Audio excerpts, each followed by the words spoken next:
आगे आगे गाड़ी के आगे जब भी आपके सामने ऐसा हादसा आता है जो कोई आगे हमारे पुंछ के जो ड्राइवर एसोसिएशन के लोग हैं और जो ट्रांसपोर्ट के बिजनेस के लोग हैं, आज डिस्ट्रिक्ट एडमिनिस्ट्रेशन ने और ट्रांसपोर्ट डिपार्टमेंट ने मिलकर ये फैसला किया है कि जो हमारे ड्राइवर्स हैं हम उनके लिए कुछ एक अवेयरनेस कैंप लगाएं, जिसमें हम उनको ट्रैफिक रूल्स के बारे में, सेफ्टी के बारे में बताएं और साथ साथ उनका हेल्थ चेकअप भी करें, ताकि वो जो एक हेल्थ चेकअप है उनका काफ़ी ज़रूरी है। हमें पिछले एक सर्वे किया गया था, उसमें पाया गया कि जो ड्राइवर्स हैं आमतौर पे वो डायबिटिक हैं, ओवरवेट हैं, उनकी बीपी की प्रॉब्लम ज़्यादा है और उनकी आंखों की रोशनी जो है वो कम है और आंखों की पावर भी कम है।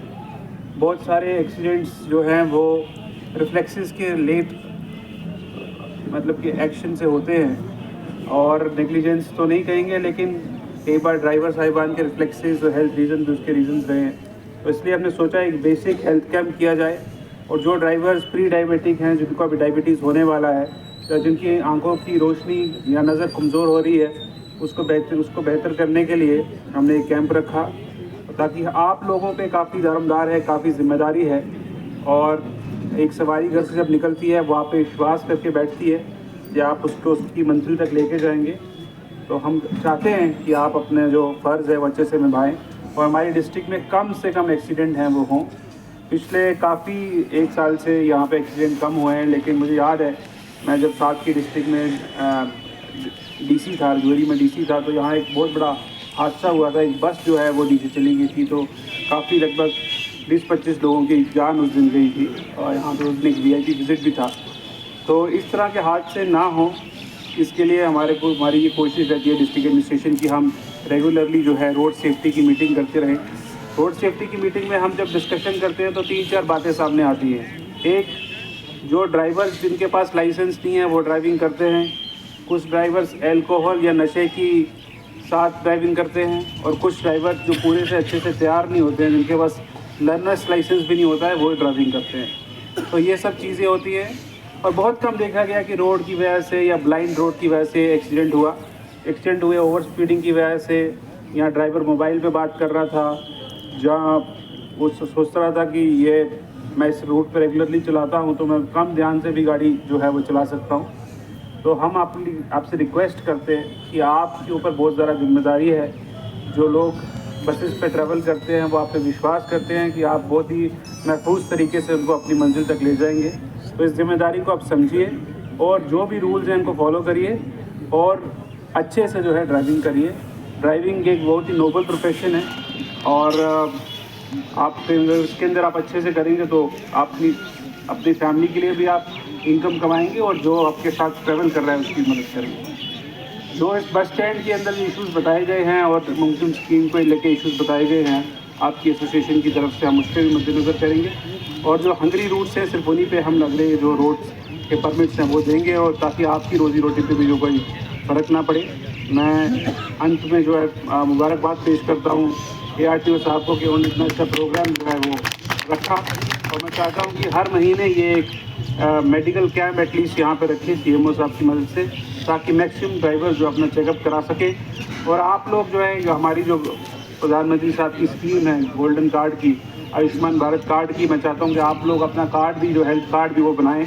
उसके अंदर एक आभा ID भी होती है, जो भी आप चेक कराएंगे, जो भी आप हेल्थ चेकअप कराएंगे वो कंप्यूटर में उस ID के अंदर जो है जमा होता जाएगा। अगर आपको कोई एक्सरे आपने आज करवाया है और आपको 1 साल के बाद उस एक्सरे की रिपोर्ट चाहिए, तो अगर आभा ID के अंदर आपने वो रिपोर्ट जमा की होगी, आपको फिजिकली वो एक्सरे डॉक्टर के पास नहीं लेके जाना है, वो डॉक्टर अपने कंप्यूटर में ही वो जो 1 साल पहले जो एक्सरे हुआ है वो देख पाएगा।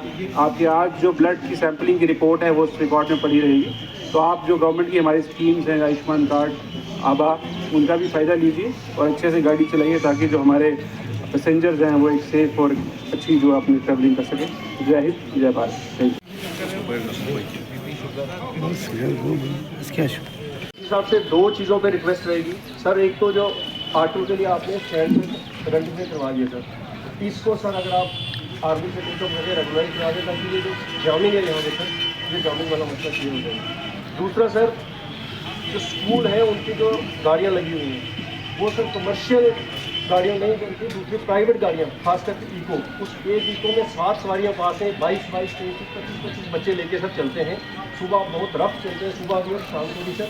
हर टाइम पुलिस या आरटीओ सर ग्राउंड पे नहीं हो सकता सर, कभी कुछ एक्सीडेंट हो जाए तो सर बहुत बड़ा इशू बनेगा बच्चों को लेकर। तो स्कूल सर आइदर तो सीओ साहब को डायरेक्शन दी जाए या स्कूल्स की मीटिंग करके उनको कहा जाए कमर्शियल गाड़ियाँ हायर करें।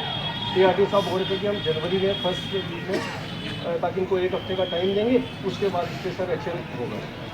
तो ये 2 चीज़ें इंपॉर्टेंट हैं, इन पे काम होना ज़रूरी है सर।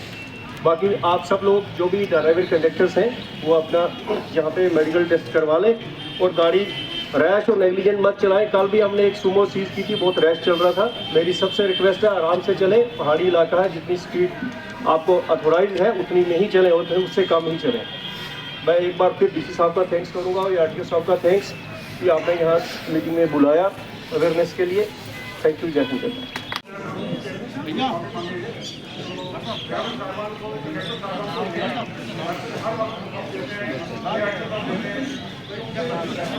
आए क्योंकि ये अभी 2 महीने हुए इनको आए हुए, तो पहले कोई भी इतना बड़ा फीचर जहाँ पे नहीं आया। जब से डी साहब आए रहे यहाँ पे, तो शुरू से ये दरबार हर जगह लगाते हैं और विजिट करते हैं, हर जगह लोगों के बीच में जाते हैं। ये हमारे लिए बहुत खुशी की बात है। मैं अपने ड्राइवर भाइयों को, जो हमारी ट्रांसपोर्ट की रीढ़ की हड्डी है, कंडक्टर, इन सब को यही कहूँगा कि हम लोग खुशकिस्मत हैं। इस वक्त नीचे से लेके ऊपर तक जो ऑफिसर आए हैं सब बहुत अच्छे, जितनी तारीफ करो उतनी कम है, क्योंकि इनका काम करने का तरीका जितना आज हमें अच्छा लगा इतना पहले शायद नहीं था। बहुत अच्छे ऑफिसर आए यहाँ पे। मैं इतना कहूँगा, आज जो कैंप लगाया है ये वक्तन 2 महीने 3 महीने के बाद थ्रू आरटीओ साहब के साथ यहाँ पे हर 2 महीने के बाद यहाँ पे लगता है। मैं ड्राइवर साहब से यही कहूँगा कि बार यहाँ से डी साहब गुजरते हैं, एसएसपी साहब गुजरते हैं, वीआईपी मूवमेंट होती है। हमारी कुछ गिले भी हैं, इन्होंने हम पे हमारे साथ किए हैं, बिल्कुल आस्ते चलते हैं। हम बार नोटिस लगाने के बावजूद हम लगाते हैं। कोई ड्राइवर 2% या 3% ऐसा काम करते हैं, बाकी हमारे ड्राइवर पढ़े लिखे ड्राइवर हैं। हमारी गाड़ियाँ 80% नई गाड़ियाँ हैं और 28-30 लाख खर्च करके गाड़ी डाली हुई है इन्होंने लोन लेके।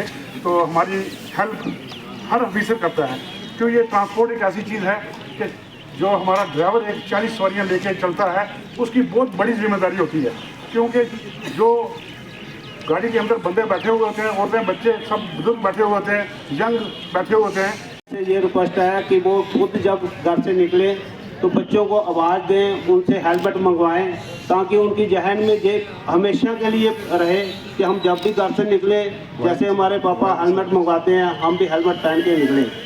और उसके बाद ये जो हम नाका लगाते हैं, ये इसके लिए नहीं है कि हमें उनसे रेवेन्यू इकट्ठा करना है, ये ज़िंदगी बचाने के लिए एक प्रयास किया जा रहा है।